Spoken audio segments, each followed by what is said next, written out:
Présidentielle en Algérie. Le pouvoir présente la candidature de Bouteflika. Je dis chapeau. Félicitations déjà à son taxidermiste qui bosse bien.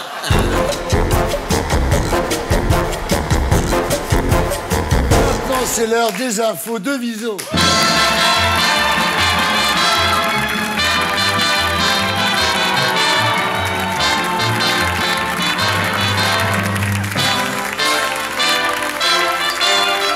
Bonsoir.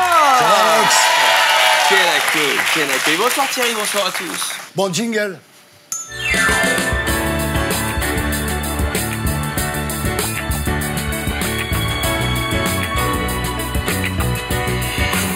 Et on commence par l'événement de la semaine, les baskets dorées de Brigitte Macron qui ont indigné les gilets jaunes et une réaction immédiate sur Twitter de Franck Ribéry qui a demandé « ça se mange ?» point d'interrogation.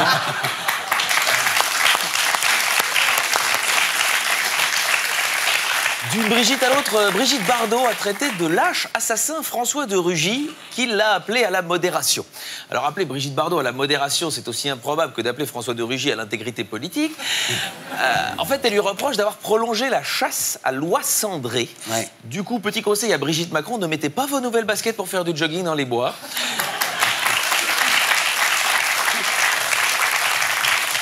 Et passons à droite, soupçons de fraude fiscale, une information judiciaire ouverte contre Thierry Solaire.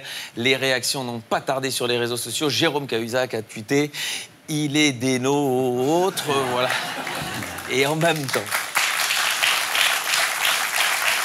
Mais c'est pas le seul de la semaine. Rachida Dati a omis de déclarer 600 000 € pour ses activités d'avocate auprès de Renault-Nissan. Alors, point d'interrogation, hein, on n'est pas sûr.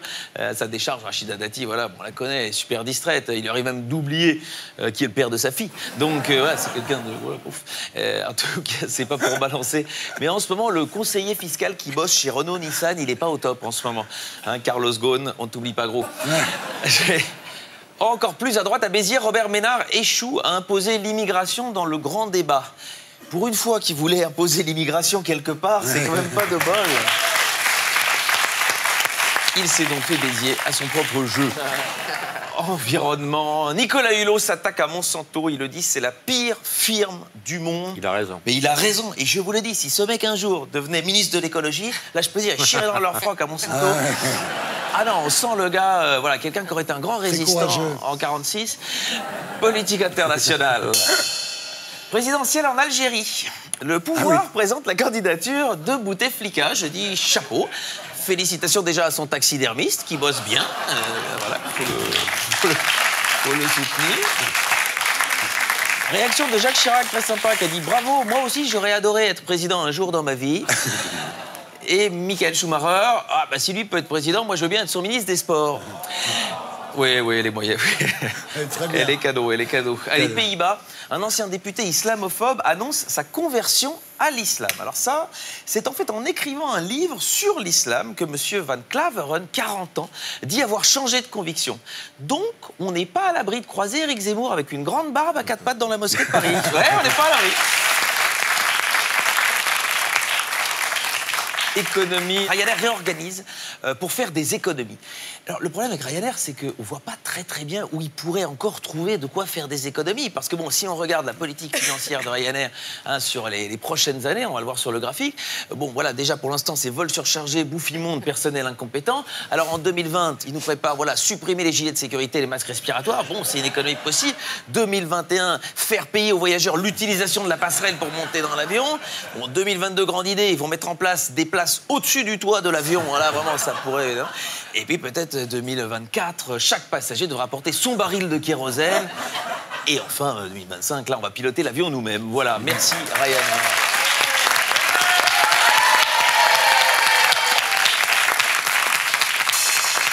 People, Juliette Binoche comprend la colère des gilets jaunes. Oui. Bah, c'est comme Pierre Ménès avec le football, il comprend le jeu. Mais concrètement, si on le met sur le terrain, ça va pas être une énorme plus-value pour l'équipe. Et en même temps, je dis ça, Juliette Binoche, elle a débuté sa carrière comme gilet jaune. Et j'ai, voilà, une photo d'époque. Oui, bah, une photo d'époque. Allez, les brèves. Aux États-Unis, un jeune homme a été tué par l'explosion de sa cigarette électronique. Et ben, vous voyez, la cigarette électronique, c'est vachement efficace pour arrêter définitivement de fumer. Le gars ne touche plus.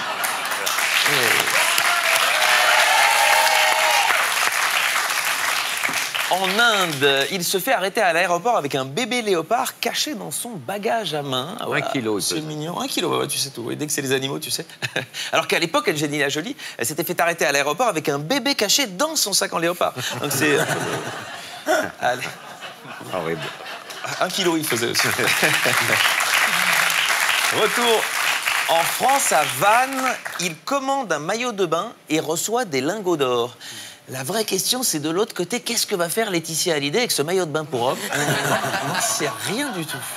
Allez, passons à la culture avec l'artiste de la semaine. Ça, j'aime bien. J'aime bien. Chaque semaine, je propose une visite de musée. Et cette semaine, nous allons à Tours, au Centre de création contemporaine. C'est la première fois qu'elle expose seule en France. Alicia Quad, une artiste polonaise. Elle est installée à Berlin et on la voit ici, elle attend son heure. Elle est spécialisée dans les installations. Alors ici, il y a des miroirs, il y a des glaces, et donc on ne sait pas si c'est l'œuvre en elle-même ou si c'est le miroir qui la reflète. Donc voilà, dans le musée, vous ne serez pas les seuls à réfléchir, il y aura aussi les miroirs. Et on comprend mieux le principe encore ici. Vous voyez, avec ces deux cailloux qui ne servent à rien et qui se regardent pourtant chacun d'un côté du miroir. C'est pas mal. En gros, une soirée ordinaire chez Bernard-Henri Lévy et Ariel Dombal.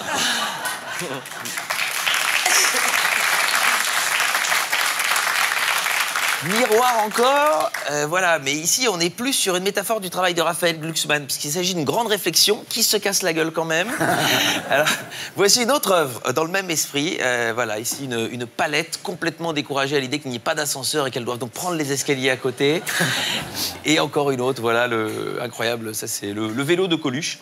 Et oui, bon, c'est rigolo.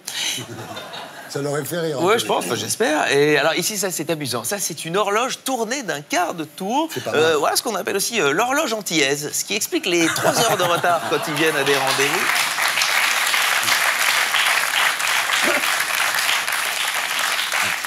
Et la suivante œuvre très touchante, voilà, où on découvre cette femme qui apparemment a croisé le chemin d'Alexandre Benalla le 1er mai dernier.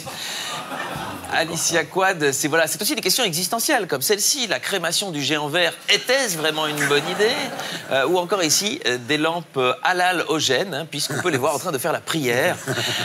Oui, les lampes, ça peut se radicaliser, il n'y a pas de raison. Hein. Ce qui nous emmène vers l'œuvre suivante, ce prototype de chaise non électrique en Arabie Saoudite. C'est comme la chaise électrique, mais à la place du courant, voilà, c'est la lapidation.